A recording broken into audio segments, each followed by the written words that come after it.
कुछ हद तक तो याद होगी होगी। देखो मेमोरी में जो क्वेश्चन आते हैं ना वो इस प्रकार से आते हैं, या तो मेमोरी का आपको पूछेगा क्रम, क्या पूछेगा क्रम, या पूछेगा कि कौन सी बड़ी है, या इसके बराबर क्या होगा। देखो हम शॉर्ट में पढ़ते हैं केबी, एमबी, जीबी, टीबी, आगे पीबी, पीबी के आगे जेडबी है, TB, PB, EB, EB, ZB, YB, BB, GB, SB, और जीबी के आगे हो रहा है एसबी।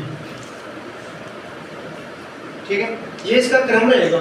ये ऊपर से ऊपर छोटी है और नीचे सारी बढ़ती हुई चलेगी। ठीक है, अब देखो इसमें क्या है, केबी, केबी की प्रॉपर याद रखनी है अपने को किलो बाइट।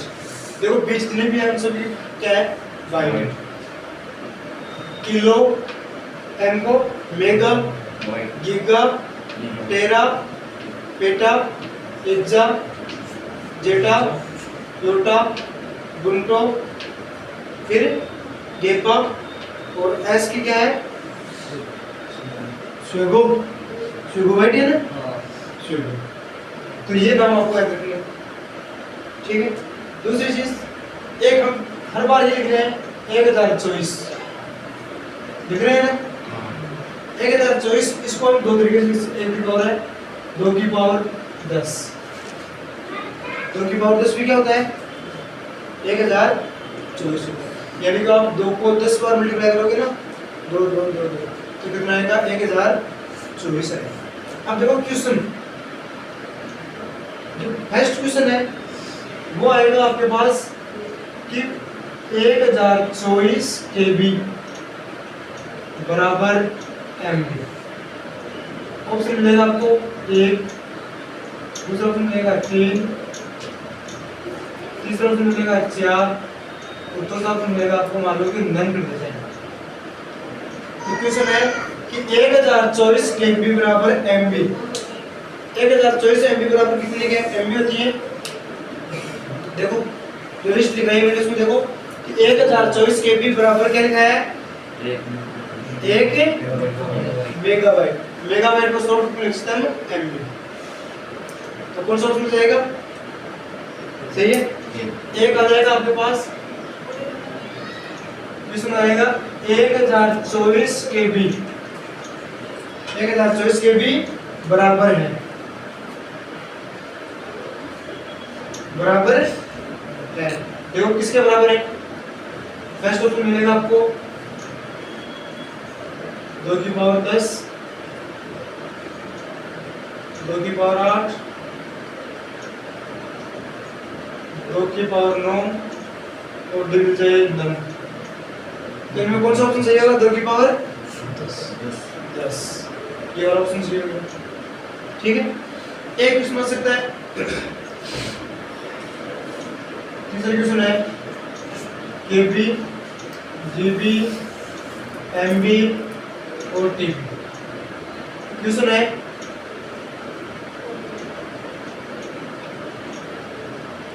बढ़ते क्रम या घटते क्रम। अब दोनों में से कौन सा पूछ सकता है, बढ़ता क्रम या घटता क्रम। देखो ऊपर से नीचे बढ़ रही है, ठीक है, तो ऊपर की सबसे पहले कौन आई हुई है, तो अगर हम बढ़ते क्रम की बात करेंगे तो पहले लिखेंगे सबसे छोटी, फिर बड़ी, फिर बड़ी हुई। तो इनमें सबसे छोटी कौन सी है केबी, केबी के बाद में सबसे छोटी बड़ी कौन सी है एमबी, एमबी, एमबी के बाद में जीबी, जीबी के बाद में टीबी। तो ये तो हो गया अपना बढ़ते क्रम। अगर हम बात करें घटते क्रम की तो कौन सा क्रम हो जाएगा बताओ, टीबी, जीबी, एमबी, केबी, ये कौन सा क्रम हो गया घटता। अगर ऑप्शन इस प्रकार से नहीं मिले तो आपको ऑप्शन मिल सकता है KB greater than MB greater than GB greater than TB. ये ऑप्शन मिल सकता है TB less than GB less than MB less than TB. इस प्रकार से आपको एक क्वेश्चन मिल सकता है। ठीक है, मेमोरी के साइज के जितने भी क्वेश्चन बनते हैं वो सारे क्वेश्चन लिखवा दिए। ये क्वेश्चन एक क्वेश्चन आपको हर बार एग्जाम में मिलेगा। देखिए पकड़ के 2 नंबर है कि नहीं? पकड़ 2 नंबर। ये अगर हम याद हो गया तो इन चारों में से कौन सा भी क्वेश्चन आ जाए ऑटोमेटिक हो जाएगा। अगर फिर भी याद नहीं हो रहा है तो देखो ऐसे याद रखो 1024 1024 1024 1024 1024 1024 1024 1024 1024। हर बार किससे मल्टीप्लाई करना है?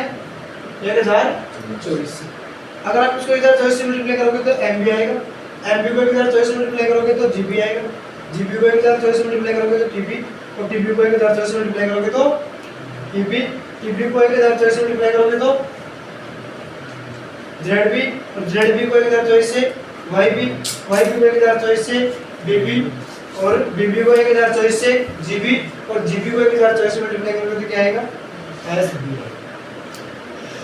तो ये बहुत ही आसान और सटीक क्वेश्चन है। हर बार ये क्वेश्चन पुटअप होते हैं।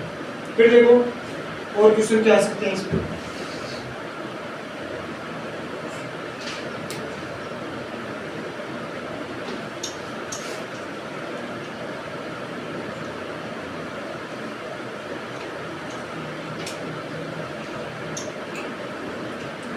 देखो क्वेश्चन आ जाएगा कि ऑप्टिकल डिस्क है या नहीं। तो ऑप्टिकल डिस्क कौन कौन सी बताई थी मैंने आपको? 3 बताई थी ना, सीडी, डीवीडी, बीआरडी, ब्लू रे डिस्क। ठीक है, इसमें देखो क्वेश्चन क्या आएगा। पहला तो आएगा ना कि ऑप्टिकल डिस्क है या नहीं। अगर मैं इसमें से नन दे दूं और क्वेश्चन आ जाए कि ऑप्टिकल डिस्क नहीं है, नहीं है, नहीं है पे कौन सी आएगी? नन, क्योंकि सभी ऑप्टिकल डिस्क है। इसी में क्वेश्चन आ जाए एचडी हार्ड डिस्क। अब कौन सा ऑप्शन हो गया? कौन सा ऑप्शन हो गया? हार्ड डिस्क हो गया ना। ये दोनों तो ऑप्टिकल डिस्क हैं और नहीं है मिल होगा। अगला क्वेश्चन आ जाए हैप्टिंग। देखो first CD, pen drive, hard disk और नन। अब बताओ इनमें से कौन सी ऑप्टिकल डिस्क है? इस वाले ऑप्शन में देखो, इस वाले ऑप्शन में आपको कौन सी ऑप्टिकल डिस्क नजर आ रही है? CD, CD. अब सीडी के स्थान पे डीवीडी, फिर से डीवीडी के स्थान पर बीआरडी। बात तो एक ही होगी ना, तीनों याद है तो हम आराम से कर सकते हैं। अगला क्वेश्चन आएगा कि सीडी की फुल फॉर्म, डीवीडी की फुल फॉर्म, बीआरडी की फुल फॉर्म। सीडी की फुल फॉर्म क्या होती है? Compact disc. डीवीडी की फुल फॉर्म क्या होती है? डिजिटल वीडियो डिस्क या डिजिटल वर्साटाइल डिस्क, ये भी होती है इसमें। बीआरडी की फुल फॉर्म क्या है? ब्लू रे डिस्क। हो गया दूसरा क्वेश्चन में क्या? तीसरा क्वेश्चन है कि साइज। साइज आ जाएगी 25 जीबी से 50 जीबी तक कौन सी ऑप्टिकल डिस्क की स्टोरेज होती है? बीआरडी। और ऑप्शन आपको ये मिल जाएंगे पूरे। कौन सी की होती है? बीआरडी। ठीक है, साइज से 4.7 जीबी से 8.5, ये कौन सी हो गई? डीवीडी। अगला आ जाए 512 MB सीडी। ठीक है, हम बात करें अगला क्वेश्चन की, ये ऑप्शन है। ठीक है, और इस ऑप्शन में दे देते हैं कि निम्न में से कौन सी पोर्टेबल डिस्क मेमोरी कौन सी डिस्क पोर्टेबल मेमोरी है? मैंने आपको बताई थी कि एक मेमोरी है जो पोर्टेबल है, उसको हम कहीं पे भी ले जा सकते हैं, ला सकते हैं। याद करो कौन सा बताया था? पेन ड्राइव बताया था ना, क्यों सुना रहा है? पेन ड्राइव मिल गया। अब क्वेश्चन आ जाए अगला कि पेन ड्राइव है वो कौन से सॉकेट में लगता है या कहाँ लगता है? USB port. तो कौन सा पोर्ट आ जाएगा? यूएसबी। अब यूएसबी की फुल फॉर्म यूनिवर्सल सीरियल बस हो गया। क्वेश्चन आ जाए कि आज से लगभग 10 साल पहले 10 साल पहले स्टोरेज के लिए किसको काम में लेते थे? फ्लॉपी को। किसको काम में लेते हैं? फ्लॉपी को। ठीक है, फ्लॉपी भी एक पोर्टेबल होती है, एक पतले से पन्ने की तरह होती है। ठीक है, उसको लगाओ तो काम में। आगे देखो इसमें और क्वेश्चन क्या बन सकते हैं।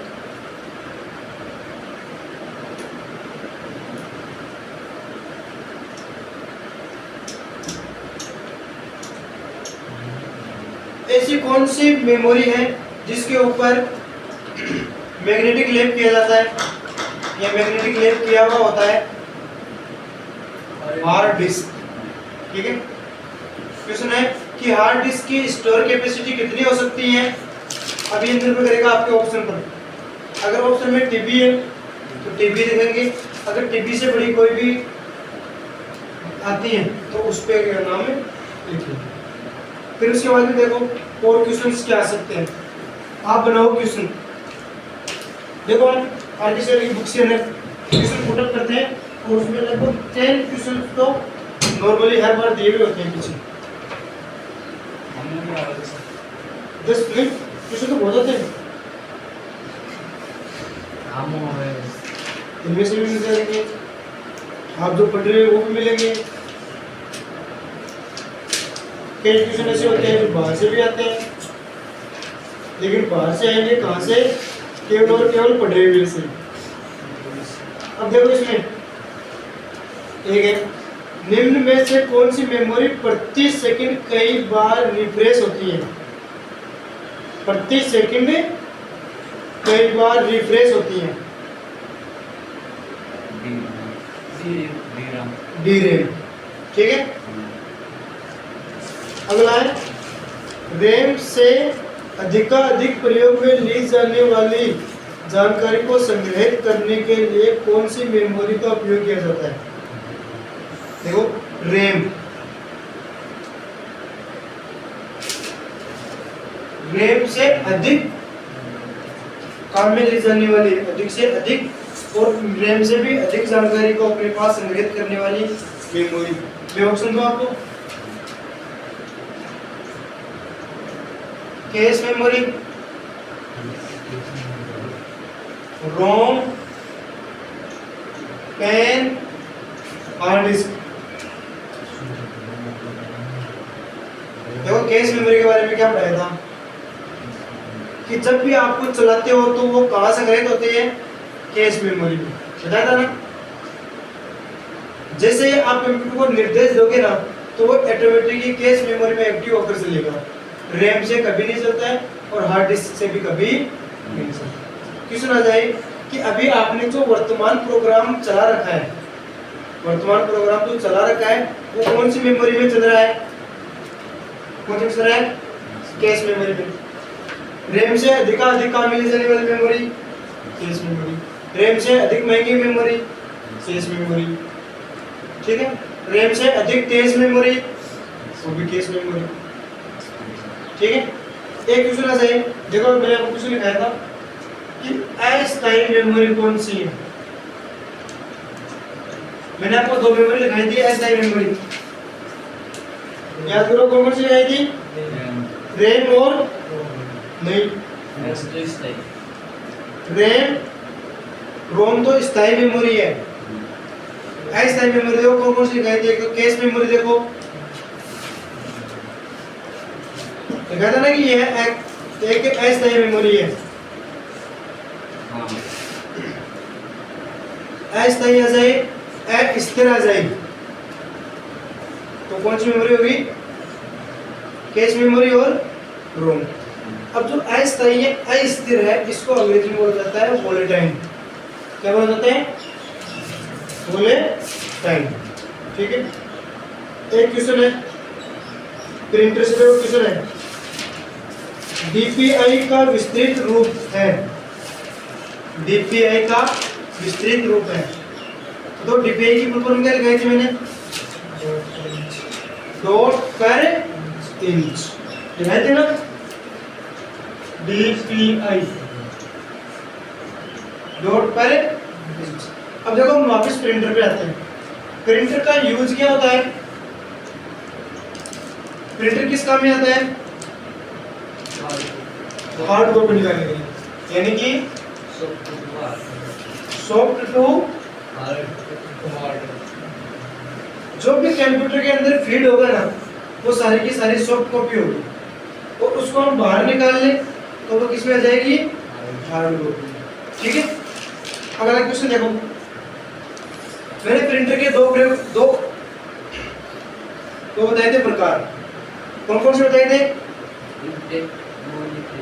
Impact, non impact. इम्पैक्ट के अंदर मैंने दो एग्जांपल बताए थे आपको, कैरेक्टर प्रिंटर, लाइन प्रिंटर। ये दोनों ही प्रिंटर आवाज अदा करते हैं। ठीक है। जो कैरेक्टर प्रिंटर होता है वो अपना रंगीन प्रिंटर की तरह ही काम करता है, और रंगीन प्रिंटर है उसको अंग्रेजी में बोलते हैं इंकजेट। क्या बोलते हैं? इंकजेट। ठीक है। इंकजेट क्यों बोलते हैं? क्योंकि ये जो प्रिंटर का इंक हेड वाला और पेपर, वो दोनों आपस में मिलते हुए चलेंगे। ठीक है, तभी प्रिंट होगा, अदरवाइज प्रिंट नहीं होगा। फिर हमने आगे जो लाइन प्रिंटर है उसकी कैपेसिटी, क्षमता देखिए कितनी होती है। लाइन प्रिंटर की क्षमता देखो कितनी होती है, 20 से 2000 लाइन पर एक लाइन में कितनी, एक मिनट में कितने लाइनों को प्रिंट कर पाता है, वही उसकी क्या होगी? कैपेसिटी या क्षमता। उसके बाद में हमने नॉन इम्पैक्ट प्रिंटर की बात की। नॉन इम्पैक्ट प्रिंटर में हमने ये कहा था कि इनमें आवाज कम होती है ना, और ये कम जगह भी लेते हैं। देखो जो इम्पैक्ट प्रिंटर होते हैं ना, वो आप जाना शादी ब्याह के कार्ड, निमंत्रण, आमंत्रण के छपाते ना, उनकी मशीन देखना, उनको कम से कम कितनी जगह तो पूरी चाहिए, सही है ना। और फोटोकॉपी वाली मशीन है ना, उसमें जाना यहीं पे रख देंगे इतनी छोटी सी, और उसी से वो प्रिंट होता है ना ऐसे। फिर देखो हम बात करते हैं नॉन इम्पैक्ट प्रिंटर में। नॉन इम्पैक्ट प्रिंटर है, उसके अंदर सबसे पहले हमने एक प्रिंटर पढ़ा था, कौन सा है? Impact printer. इम्पैक्ट प्रिंटर क्या होता है? इम्पैक्ट पढ़ा क्या? इम्पैक्ट या इंकजेट? इंकजेट प्रिंटर यही है जिसमें स्प्रे होगा, और स्प्रे की सहायता से वो प्रिंट होते हुए चलेगी। छोटी छोटी बूंदें लगी हुई होती है, उनसे कलर कॉम्बिनेशन निकल के फिर प्रिंट होता है। उसके बाद में हमने लेजर प्रिंटर पढ़ा। लेजर प्रिंटर के लिए हमने क्या वाला बताया था? ड्राई सूखी स्याही। ये एकमात्र ऐसा प्रिंटर है जिसमें सूखी स्याही निकलती है। जब भी आपके पास इंकजेट की बात आएगी, उसके अंदर लिक्विड इंक डलेगी। ठीक है। ड्राई इंक की बात आएगी, लेजर प्रिंटर में होगा। लेजर प्रिंटर में हमने इसकी क्षमता नापी थी, कितनी होती है? ppm। फुल फॉर्म क्या है ppm की? पेज पर मिनट। और ppm हमने एक मॉनिटर में भी पढ़ा था, फ्लैट मॉनिटर, जो आपकी LCD LED होती है ना, फ्लैट मॉनिटर। उसके बाद में देखो जो आपका लेजर प्रिंटर है ना, उसमें जब भी कोई प्रिंट होता है ना, तो एक लेजर लाइट पेपर के ऊपर गिरती है, पेपर पे गिरने के बाद में वो नीचे निर्देश देती है और उसके ऊपर एक ड्रम लगा हुआ होता है रोल सा, उसके ऊपर वो छपे जाते हैं और फिर जैसे ही वो प्रिंट पेपर निकलता है ना तो वो पेपर उसके ऊपर छपकर बाहर निकलता है। उसके बाद में हमने एक थर्मल प्रिंटर पढ़ा, मतलब प्रिंटर पढ़ा हमने थर्मल प्रिंटर। देखो थर्मल प्रिंटर क्या होता है? थर्मल प्रिंटर के लिए सबसे पहले क्वेश्चन ये आता है कि ऐसा कौन सा प्रिंटर है जिसमें इंक नहीं डलती या जिसमें इंक का प्रयोग नहीं किया। अब सोचो अगर इंक का प्रयोग ही नहीं किया जाएगा तो पेपर प्रिंट कैसे होगा? तो जो पेपर या जो विशेष पेपर जिस पर थर्मल प्रिंटर के द्वारा प्रिंट होता है उसके ऊपर क्या लगा होता है? एक विशेष प्रकार का केमिकल, ठीक है।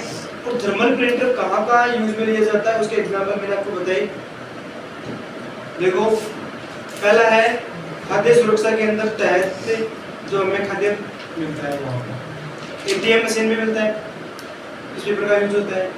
पेट्रोल पंप पर इस पेपर का यूज होता है, राजस्थान रोडवेज में इसका यूज होता है और बड़े बड़े शॉपिंग मॉल में भी इनका प्रयोग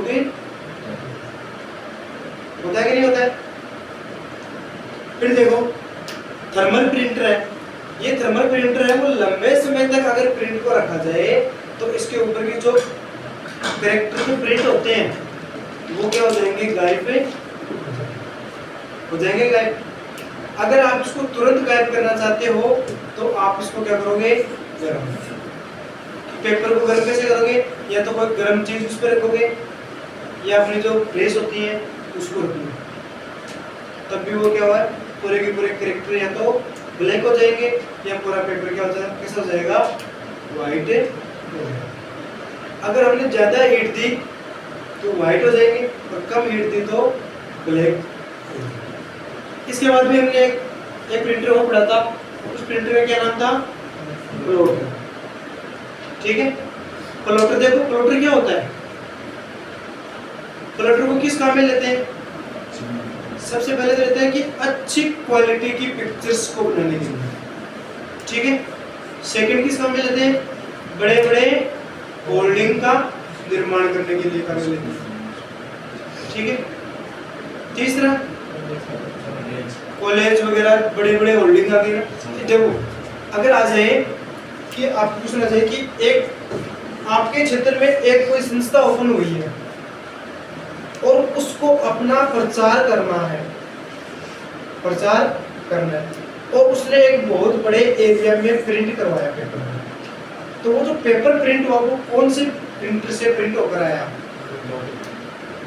प्लॉटर से होकर आया, ठीक है। क्वेश्चन किसी प्रकार से पूछ सकता है, आंसर आपको वही मिलेगा। अब मुझे बताओ क्या कोई ऐसा प्रिंटर बन जाए जो सूखी स्याही यानी कि ड्राई इंक का प्रयोग करें? तो वो तो एक ही है लेजर प्रिंटर। अब लेजर प्रिंटर देखो कैसे, सैमसंग कंपनी का अलग हो गया, एचपी का अलग हो गया, टिंडन का अलग हो गया, ठीक है। कंपनी का अलग हुई, नाम थोड़ा चेंज हुआ है। लेजर प्रिंटर तो लेजर प्रिंटर रहेगा, ठीक है। अगला देखो और इसमें क्या आता है? अब अपने पास जो प्रिंटर है, ठीक है। अब मैं आपसे पूछूं कि और आउटपुट डिवाइस बताओ, प्रिंटर के अलावा और कौन कौन से आउटपुट डिवाइस हैं? तो अपने पास मॉनिटर है, ठीक है। मॉनिटर भी तो आउटपुट डिवाइस है जो हमें दिखाई देती है, सब कुछ दिखाता है। और क्या होता है? स्पीकर होता है। अब स्पीकर के रिलेटेड एक इनपुट डिवाइस होती है। आपके पास ईयरफोन है क्या? है ईयरफोन, ईयरबड बोलते हैं, ईयरबैंड जिसको बोलते हैं, अलग अलग नाम के, अलग अलग ब्लूटूथ वाले ईयरबैंड, ईयरबड और जो वायर लगे होते हैं वो ईयरफोन। उनमें देखना एक तो माइक से लगा होता है जिसमें हम बोलते हैं ना, और एक स्पीकर लगा होता है जिसमें हम बोलते हैं, उसको बोलते हैं हम क्या? माइक। क्या बोलते हैं? अब आप कहोगे किसी मंदिर के ऊपर स्पीकर लगा हुआ है ऊपर की तरफ, और हम उसको बोलते हैं माइक। वो माइक नहीं होता है। माइक वो होता है जो हाथ में बोलते हैं, उसका दूसरा नाम है माउथ वॉश। माउथ वाश यानी कि मुंह के द्वारा जिसमें आवाज से कनेक्ट। हम ऐसे बोल रहे हैं ये माउथ वाश है, ऊपर जो लगा हुआ होता है उसको क्या बोलते हैं स्पीकर। ठीक है, अब क्वेश्चन ये आता है कई बार, मैंने आपको लाइन लिखा ही नहीं है, दिमाग में याद थी, सोचा रिवीजन में। देखो जो हमने स्पीकर और माइक पढ़ा है ना, देखो माइक तो लिख लो इनपुट में जगह होंगी या नहीं है। अगर जगह नहीं है ना तो ऊपर का जो हिस्सा होता है ना, ऊपर का ऐसे देखो, ऐसे ही जो हिस्सा होता है ना ऊपर वाला, इसमें लिख लो, शॉर्ट में लिखवा दूंगा, समझ में ज्यादा आ जाएगा। माइक स्पीकर, माइक और स्पीकर। माइक के नीचे लिख लो इनपुट और स्पीकर के नीचे लिख लो आउटपुट।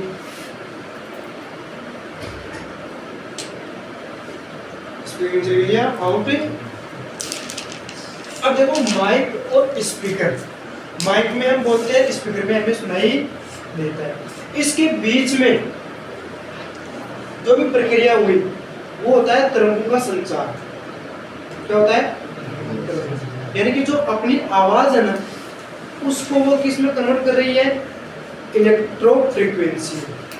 किसमें चेंज कर रही है?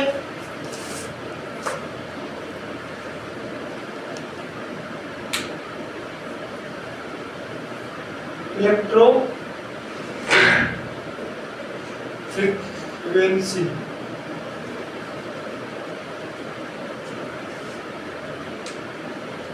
ठीक है, इलेक्ट्रो फ्रीक्वेंसी इसमें वो कन्वर्ट करते हैं। जब हम बोलते हैं इलेक्ट्रो फ्रीक्वेंसी में कन्वर्ट हो गई, और जब हम वापस सुनते हैं तब वो किस में आती है? अपनी सामान्य आवाज में आ जाती है। सही है? आप ट्राई करना, देखो कैसे ट्राई करोगे। दो मोबाइल साथ में लेना, दोनों में कॉल लगाना और लाउड स्पीकर में करना। ठीक है, आवाज कुछ मत करना, एक हल्का सा किसी भी फोन पे टक, जो भी है ना अपने टच करना जोड़ के वो अपने आप उस आवाज को पकड़ते पकड़ते पकड़ते पकड़ते पकड़ते ज्यादा आवाज मिल जाएगी। तो वही है इलेक्ट्रो फ्रीक्वेंसी। ठीक है, इससे आपको जल्दी समझ में। तो ये लिख लो, माइक, ईयरफोन, इनपुट और आउटपुट।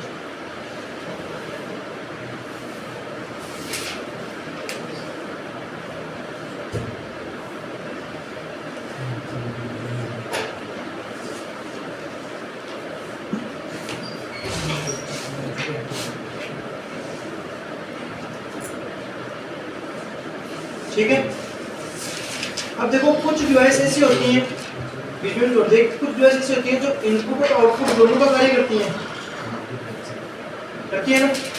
जैसे हमने कहा कि टच स्क्रीन, टच स्क्रीन आप देख भी रहे हो, उसको टच भी कर रहे हो, कर रहे हो नहीं कर रहे हो, तो टच स्क्रीन हो गई। दूसरी मैंने लिखाया था प्रिंटर विद स्कैनर, आप प्रिंट भी उसी से कर रहे हो, स्कैन भी उसी से कर रहे हो। स्कैन का क्या काम होता है? हार्ड कॉपी को सॉफ्ट कॉपी में, हार्ड कॉपी को सॉफ्ट कॉपी में कन्वर्ट कौन कर रहा है? स्कैनर। और सॉफ्ट कॉपी को हार्ड कॉपी में वापस कन्वर्ट कौन कर रहा है? प्रिंटर। ठीक है, दोनों साथ में है और दोनों का काम भी क्या है? एक दूसरे से विपरीत है। फिर देखो इनपुट डिवाइस, हमने बहुत सारी इनपुट डिवाइस पढ़ी। सबसे पहले हमने इनपुट डिवाइस कौन सी पढ़ी? सबसे पहले इनपुट डिवाइस कौन सी पढ़ी? कीबोर्ड। कीबोर्ड, कीबोर्ड से रिलेटेड जो कुछ क्वेश्चंस हैं। सबसे पहला क्वेश्चन है, कितनी कीज होती हैं? 104। फर्स्ट की कौन सी होती हैं? लास्ट कौन सी होती हैं? सबसे बड़ी कौन सी होती हैं? ठीक है, उसके बाद में हमने अल्फाबेट कीज कितनी होती हैं? 26। न्यूमेरिकल कीज कितनी होती हैं? 10। फंक्शन कीज कितनी होती हैं? 12। फिर हमने पढ़ा जो टोंगल कीज, ये 3 होती है जो ओनोप के काम में आती है। इसका नाम क्या है? कंगल किसको ओनोप? नमलोक, कैप्स लॉक, स्क्रीन लॉक।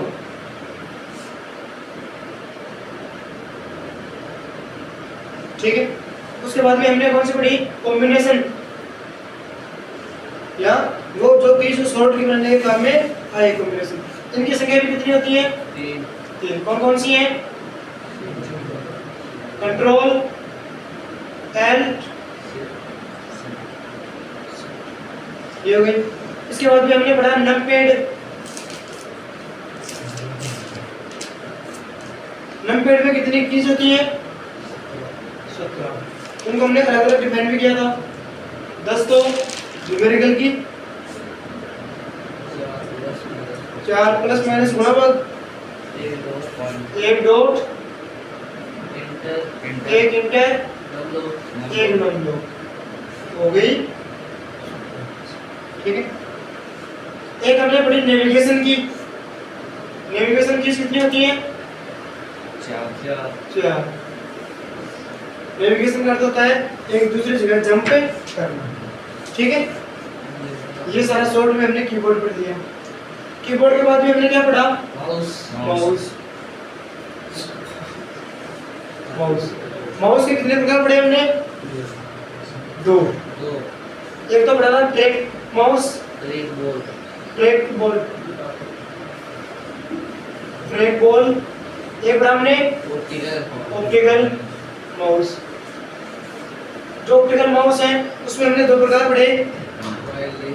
एक तो पढ़ा वायरलेस, एक वायर। ठीक है। हमने माउस में कितने बटन पढ़े? 3। Left, right, scroll. पढ़ा ना? लेफ्ट को किस काम में लेते हैं? क्लिक करने के लिए। राइट को प्रॉपर्टीज याद करने के लिए।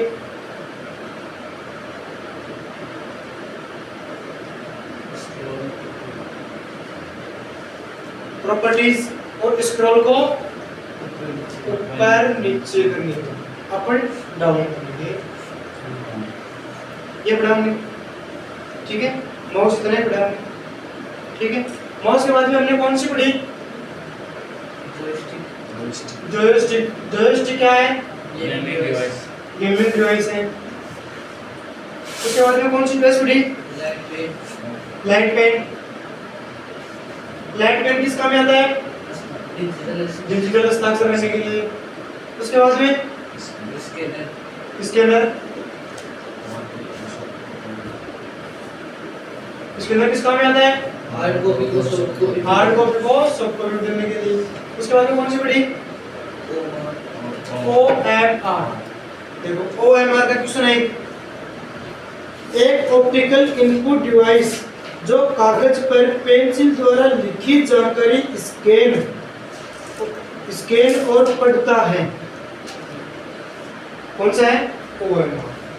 ठीक है। OMR आपको दिखाई भी थी। हल्के हल्के डॉटेड ऐसे किए हुए होंगे, उनको पढ़ेगा और रीड करेगा। ठीक है। उसके बाद में कौन सी पढ़ाई? MICR, magnetic ink character recorder, जो बैंक के अंदर चेक के बुक को वेरीफाई करने के काम में देते हैं। उसके बाद में VCR की फुल फॉर्म क्या बताई थी? बार कोड, जो एक व्हाइट पर्स पर ब्लैक पट्टियों को पढ़ने का काम। ठीक है। फिर उसके बाद में कौन सी पढ़ाई? QR, quick reader. ठीक है। एक स्क्वायर बॉक्स में होते हैं हल्के हल्के से डॉटेड, उनको वो पढ़ता है। आगे बताओ कितने थे? MIDI, musical instrument digital interface. जो पहले बीट बजाता था ना, और पहले गिटार आते थे, उन्हीं गिटार्स को कंप्यूटर के द्वारा जोड़ दिया जाता है और उनकी आवाज को अगर बजाने में कम ज़्यादा हुए तो हम वहाँ से भी उसको आराम से सेट कर सकते हैं। वो होता है MIDI। ठीक है, इसके बाद में और भी बहुत सारी सॉफ्ट की और इनपुट डिवाइस है जो आपको याद करना है। आप किताब पढ़ोगे तो उस किताब में आपको बहुत सी मिलेगी। इनपुट हो गई, आउटपुट हो गई। हार्ड डिस्क के बारे में क्या बताया मैंने, सॉरी हार्डवेयर के बारे में क्या बताया आपको, कुछ नहीं बताया। हार्डवेयर के बारे में क्या बताया आपको, बताओ। ऐसे उपकरण हैं जिनको हम देख सकते हैं और छू सकते हैं। देखो बाहर को अगर मान लो कि 2 रुपए की दुकान करके रखता है तो वो 2 रुपए की नहीं लिखता है, वो लिखता है हार्डवेयर, यानी कि आप इसको देखो छो और ले लो। ठीक है, सॉफ्टवेयर की दुकान को कोई नहीं रखता है, क्यों नहीं रखता है, क्योंकि हम लोग क्या देख सकते हैं, छू नहीं। ठीक है, सॉफ्टवेयर हो गया, हार्डवेयर हो गया। उसके बाद में मैंने आपको बताया था कि सीपीयू को कंप्यूटर का क्या कहते हैं,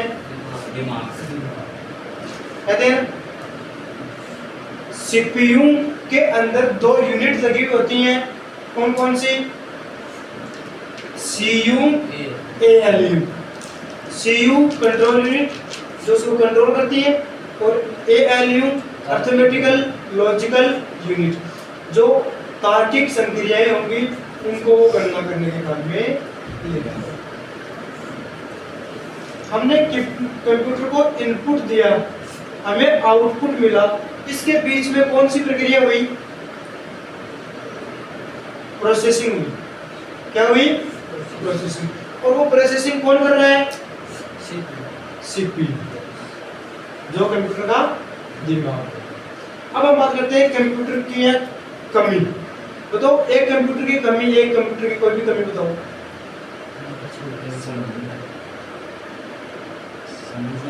समझने की, यानी कि सोचने की क्षमता नहीं होती। कंप्यूटर में सोचने की क्षमता नहीं होती है। बाकी कंप्यूटर से आप लाखों करोड़ों आदमियों का काम एक साथ में करवा सकते हो, लेकिन ये खुद से सोच के काम नहीं कर सकते। ठीक है, उसके बाद में हमने कंप्यूटर की परिभाषा पढ़ी। देखो कंप्यूटर की परिभाषा के अंदर मैंने आपको बताया कि ये एक ऐसी मशीन है जो, यह एक ऐसी मशीन है जो क्या करती है, गणना करेगी, रिसर्च करेगी, साइंस प्रौद्योगिकी में काम में लिया जाएगा। ठीक है, उसके बाद में हमने कीबोर्ड जो कंप्यूटर है उसको संरचना और भंडारण के स्थान पर हमने 2 भागों में बांट दिया। बनावट के आधार पर हमने बांटा 3 भागों में, एनालॉग, डिजिटल, हाइब्रिड। एनालॉग के अंदर कितना बेस बताया मैंने, 2। कौन कौन से, 1 और 0। डिजिटल में मैंने कितना बेस बताया, 0 से 9, यानी कि बेस 0 से। हाइब्रिड में क्या बताया, दोनों का ही कॉम्बिनेशन। उसके बाद में हमने भंडारण क्षमता के आधार पर 4 भागों में बांटा इसको। कितने भागों में बांटा इसको, 4 भागों में। पहला कौन सा बांटा, सुपर कंप्यूटर। दूसरा मेन फ्रेम। तीसरा मिनी। चौथा ये हमने इसको भागों में बांट दिया। सुपर कंप्यूटर में हमने एक बताई थी कि इसकी विशेषता का कोई अंत नहीं है। ठीक है, आपसे पूछ ले कि एक व्यक्ति का काम करवाने के लिए आपको कौन सा कंप्यूटर चाहिए, सुपर कंप्यूटर ले लो से, तो कोई सीमा थोड़ी ना है। ऐसे तो है नहीं कि ये 100 आदमियों का काम, 100 से ऊपर के काम को ही करेगा। हम इससे जितने काम करेंगे उतने करवा सकते हैं। अगर कोई बड़ी कंपनी है उसमें हमें नेटवर्क स्थापित करना है तो हम कौन सा करेंगे, मेनफ्रेम। बैंक के अंदर नेटवर्क किसका लगा होता है, मेनफ्रेम का। अपने पास जो कंप्यूटर होते हैं वो कौन से हो सकते हैं, मिनी या माइक्रो। तो मिनी के अंदर कौन सा कंप्यूटर होता है, पीसी, पर्सनल कंप्यूटर। और माइक्रो में कौन सा आता है, फोन, लैपटॉप, टैबलेट ये सब इसमें। फिर इनके एग्जाम्पल बताए थे मैंने। सुपर कंप्यूटर, दुनिया का सबसे पहला सुपर कंप्यूटर कब बना? 1900 नहीं, ये तो भारत का बना है, 1964। नहीं लिखा है मैंने। अच्छा मुझे बताओ, नहीं लिखा क्या? लिख लो ऊपर, जहाँ सुपर कंप्यूटर है ना उसके पास में जगह होगी, लिख लो। विश्व का पहला सुपर कंप्यूटर 1964 में बना। विश्व का पहला सुपर कंप्यूटर 1964 में बना।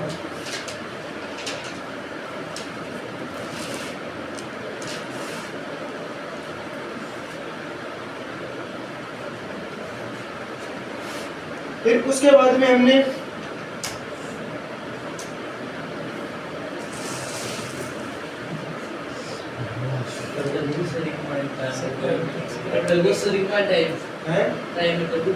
टाइम पे काम में नहीं है, इस रिपोर्ट में लगे आ जाएगा पूरा।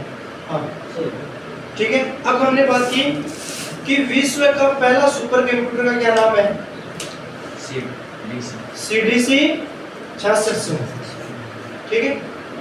कहाँ बना था? अमेरिका में। कौन सी कंपनी ने बनाया था इसको? IBM। अब हम भारत की बात करें, भारत का सुपर कंप्यूटर कब बना? 1996 में। भारत का जो पहला कंप्यूटर बना उसका क्या नाम था? परम सुपर कंप्यूटर। वर्तमान में कौन सा सुपर कंप्यूटर है भारत का? परम 8000। ठीक है। और भी बहुत सारे सुपर कंप्यूटर हैं। अमेरिका, जापान का फुजिस्टू के कंप्यूटर कंपनी द्वारा बनाया गया, नहीं लिखाया गया, मेरे लिए मुझे पता है, आपको वो टेस्ट में मिल जाएगा। ठीक है। मेन फ्रेम के एग्जाम्पल भी मिल जाएंगे, मिनी और माइक्रो के एग्जाम्पल बता दिए। अब बताओ और क्या बच गया? आज तक हमने पूरा रिवीजन कर लिया। जो अपनी पहली क्लास से लेके आज तक की जो 5 क्लास हुई है उन 5 क्लास का हमने रिवीजन